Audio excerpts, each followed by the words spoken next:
안녕하세요. 밀레니얼을 위한 경제미디어 어피티 대표 박진영입니다. 오늘은 미래에셋 자산운용에서 새로운 ETF가 출시됐다고 해서 운용역분을 모시고 그 ETF에 대한 설명을 드리려고 합니다. 본인 소개를 먼저 부탁드릴게요. 안녕하세요. 미래에셋 자산운용 리서치 팀장 김정수입니다. 이번에 저희가 새로 출시한 타이거 퓨처 모빌리티 액티브 ETF 운용역을 맡고 있습니다. 이 투자 설명서에 보면 운용역분 성함이 나오잖아요. 네. 그 분이 맞으신 거죠? 네. 네. 저도 항상 이분들이 진짜 실제로 계시는 분들인가? 이 새로 출시된 ETF를 담당하시는 운용역분이시다. 네. 오늘 주제가 퓨처 모빌리티 ETF이긴 한데 ETF에 대해서 여전히 이제 좀 개념을 헷갈리시는 분들이 많아요. ETF가 뭔지 간단히 좀 설명을 부탁드리겠습니다. 펀드에 가입하라 이런 이야기 많이 들어보셨을 겁니다. 주식형 펀드, 다양한 펀드들이 있죠. 그러한 펀드들이 주식시장에 상장돼서 실시간으로 거래할 수 있다. 그 개념으로 조금 봐주시면 될 것 같습니다. 이번에 새로 나온 퓨처 모빌리티 ETF가 어떤 점에서 특징이 있는지, 어떤 상품인지 먼저 소개를 해주시겠어요? 네, 저희가 모빌리티라는 표현을 쓴 이유는 향후 10년을 내놓고 보면 어떤 부분에서 가장 큰 변화가 나타날까? 가만히 생각을 해보면 이 자동차 쪽에서 많은 변화가 나타날 것 같습니다. 단순히 자동차뿐만 아니라 플라잉카 아니면 우주선 이런 전체적인 탈 것에서의 변화, 그리고 뿐만 아니라 공유 경제와 비슷하죠. 우버라든지 리프트 이런 서비스 등이 재반해서 모두 좀 큰 변화가 나타날 것 같습니다.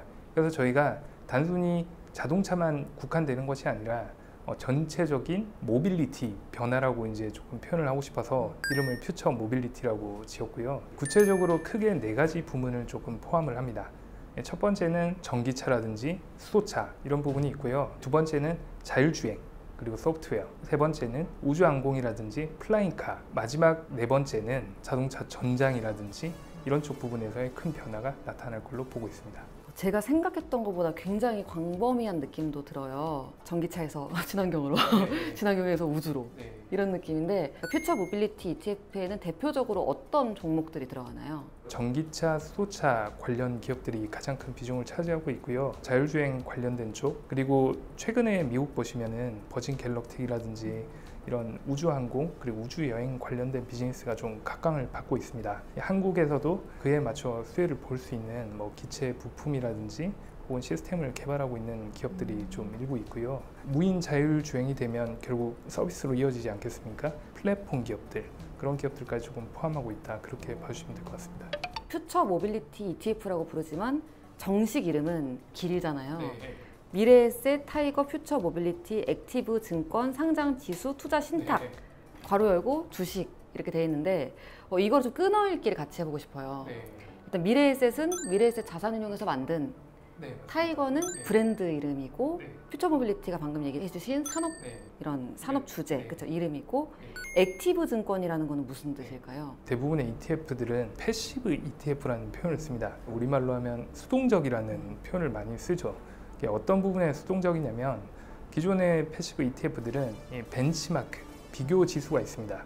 그 비교 지수 구성 종목들은 시가총액이라든지 거래대금이라든지 이동성 등에 따라서 정해져 있어요. 벤치마크가 6개월이라든지 9개월 혹은 3개월 단위로 바뀝니다. 거기에 따라서 주기적으로 리밸런싱을 해주고 평상시에는 따로 적극적으로 매매를 하지 않습니다. 그래서 상당히 어떻게 보면 수동적이죠. 변화가 크게 없고 그게 이제 저희가 통상 말하는 패시브 ETF고 액티브 ETF라고 하면 액티브라는 표현에서 나타나듯이 다이나믹하고 약간 능동적인 느낌이 들지 않습니까? 실제 기존 펀드들과 마찬가지로 저희가 구성 종목들 비중이라든지 종목 편출입 이런 부분을 실제 펀드 운용하듯이 더 적극적으로 하는 개념이라고 조금 봐주시면 될 것 같습니다. 패시브 펀드들이 3개월 혹은 6개월 단위로 리밸런싱을 한다면 액티브 펀드는 빠르면 매일 리밸런싱을 하기도 하고요. 그래서 구분을 액티브라는 표현이 따로 들어가 있습니다. 그러면 퓨처 모빌리티 액티브 ETF를 이런 사람들에게 추천한다 라고 할 수 있는 게 있을까요? 모빌리티 이러한 테마는 단순히 3개월, 6개월 가는 것이 아니라 길게 보면 10년 이상 갈 중장기적 큰 변화고 내가 중장기적으로 꾸준한 수익을 조금 추구하고 싶다 혹은 중장기적인 성장성을 가진 부분에 좀 집중적으로 투자하고 싶다 그런 분들에게 조금 잘 맞다고 보고 있습니다. 그러면 만약에 제가 지금 퓨처 모빌리티 액티브 ETF 포함되어 있는 개별 종목의 주식들을 갖고 있어요. 그렇다면은 이 ETF를 사는 게 매력이 있을까요? 네, 좋은 지적이신데요. 퓨처 모빌리티 비즈니스란 게 어떻게 보면 세부 산업별로 이 사이클을 유지하고 있는 부분이 있거든요.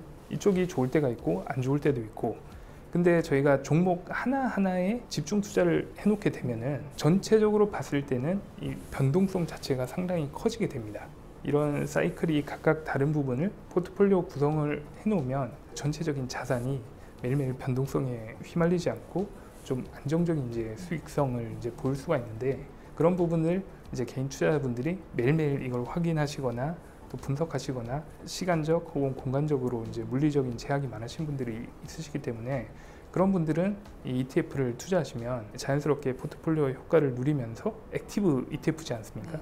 저희가 얼마나 또 열심히 보고 있겠습니까? 대신 지켜보고 공부하고 연구하고 있기 때문에 시간의 기회비용 그런 부분들을 저희가 좀 줄여줄 수 있지 않을까, 그렇게 좀 보고 있습니다. 어떤 떠오른 산업에 투자하고자 할 때는 개별 기업에 투자하기보다는 네. 포트폴리오로 쭉 지켜보면서 따라가는 게 네. 안정적일 수 있겠네요. 고릴라 게임이라는 책이 있습니다. 저자는 이제 기술주를 전문적으로 투자하는 분인데, 처음에 새끼들을 보면 이게 고릴라 새끼인지 오랑우탄 새끼인지 원숭이 새끼인지 구분이 안 가는 거예요. 근데 이 중에 하나가 분명히 나중에 고릴라가 될 것 같은 겁니다. 그럴 땐 어떻게 하냐? 일단 다 잡습니다. 그물에 다 잡아가지고 키워두는 거죠. 그러니까 좀 크다 보면 이제 고릴라인지 오랑우탄인지 원숭이인지가 이제 구별이 되는 겁니다. 원숭이면 풀어주고 오랑우탄이면 풀어주고 결국 이제 고릴라를 잡을 수 있거든요. 처음에 이 새로운 산업 혹은 좀 혁신 성장 산업이 있을 때는 나중에 어떤 기업이 미래 고릴라가 될지 저희가 알 수가 없습니다. 그럴 때는 바스켓 투자라는 표현을 저희가 쓰는데요. 이 성장 산업에 속해 있고 어느 정도 경쟁력이 있는 기업을 대부분 포트폴리오로 투자를 해놓고, 그 다음에 개별 기업들의 경쟁력, 펀더멘탈을 좀 체크하면서 이걸 솎아내고, 혹은 내가 놓친 부분에 있는 기업들을 다시 넣고 하는 과정을 하면은 결국 미래에 고릴라가 되어 있는 기업을 제대로 투자를 할 수가 있는 거죠. 초반부터 이 기업이 고릴라야 하고 집중적으로 투자하는 것보다는 좀 ETF를 통해서 포트폴리오를 가져가는 게 중장기 관점에서는 나올 수가 있을 것 같습니다. 너무 좋은 비유인데요. ETF 전반에 대한 확실한 이해가 되는 비유였습니다. 출시된 지 한 달 정도 됐는데요. 수익률을 극대화할 수 있는 적정 투자 기간이 있을까요? 3개월만 투자해라, 1년을 투자해라, 이런 부분보다는 이제 분산 투자로 들어가는 게 맞는 것 같고요. 대신 언제 팔아야 되냐, 그 부분은 제가 말씀드릴 수가 있습니다. 저희가 투자를 할 때 제일 중요한 부분이 일단 첫 번째, 그 해당 기업이 어떤 부분이 좋냐, 그 투자 포인트가 훼손될 때 저희는 팔거나, 아니면 두 번째, 내가 이 기업에 투자하면서 목표로 한 주가가 있지 않겠습니까? 내가 수익률이 30%다 그러면 30%에 다다르거나, 그럴 때 일부 뭐 비중을 축소하거나 팔거나, 이렇게 이제 전략을 들어가야지 지금 당장 내일 일은 예측하기 힘듭니다. 저희가 내일 전기차의 점유율이 올라갈까? 그건 잘 모르겠지만 1년 뒤면 올라갈 수도 있겠다. 근데 그것도 한 반반이다. 하지만 5년 뒤면 한 90% 확률로 올라가 있지 않을까라고 저희가 생각을 할 수 있잖아요. 그래서 이 투자의 기간을 물리적으로 일관적으로 정하는 것보다 내가 투자하는 대상이 어느 정도 지속이 될 것이고, 나는 이 기간 중에 목표가 어느 정도 침투율이 올라가거나 혹은 어느 정도 목표 수익률이 나거나, 그때를 기준으로 정하는 것이 조금 낫다고 보고 있고요. 그 전까지 내가 타이밍을 모르겠다, 그럴 때는 분산으로 투자해서 들어가는 게 가장 오류를 줄일 수 있는 방법입니다.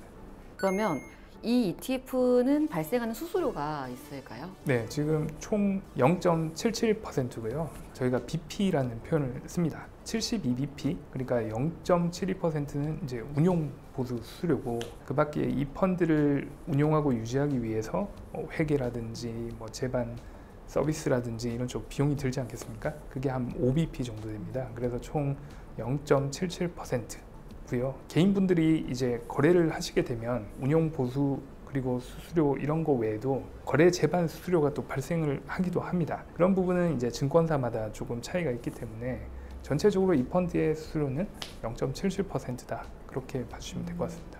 그럼 마지막으로, 만약에 제가 퓨처 모빌리티 ETF를 샀다 그러면은 그 이후에는 뭘 꾸준히 지켜보면 좋을까요?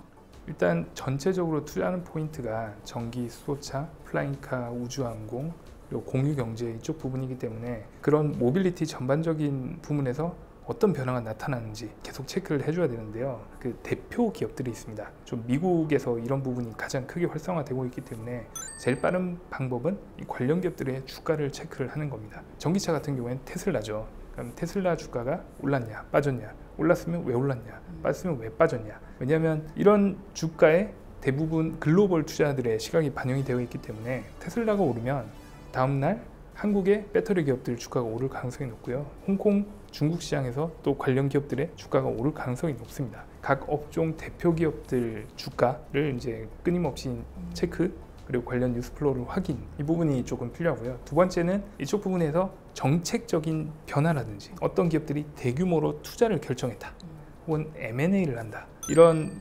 굵직굵직한 이벤트들이 발생할 때 그런 뉴스들을 조금 팔로우 하시면은 이 방향성을 조금 알 수가 있을 거고, 방향 자체는 저희는 좋을 거로 이제 계속 보고 있고요. 다만 얼마나 좋아지냐, 그 속도의 문제이기 때문에 그 속도를 판단하실 때는 말씀드렸던 주가 그리고 굵직굵직한 이벤트, 이런 부분들을 체크하시면 도움이 많이 될 것 같습니다. 네. 운용력이 알려주는 공부법 이러니까 신뢰가 엄청나고 막 약간 선배가 알려주는 입시 비결 이런 느낌. 지금까지 퓨처 모빌리티 ETF에 대한 설명을 자세히 들었고요. 오늘 많은 시간 할애하셔서 설명해 주셔서 정말 감사합니다. 감사합니다.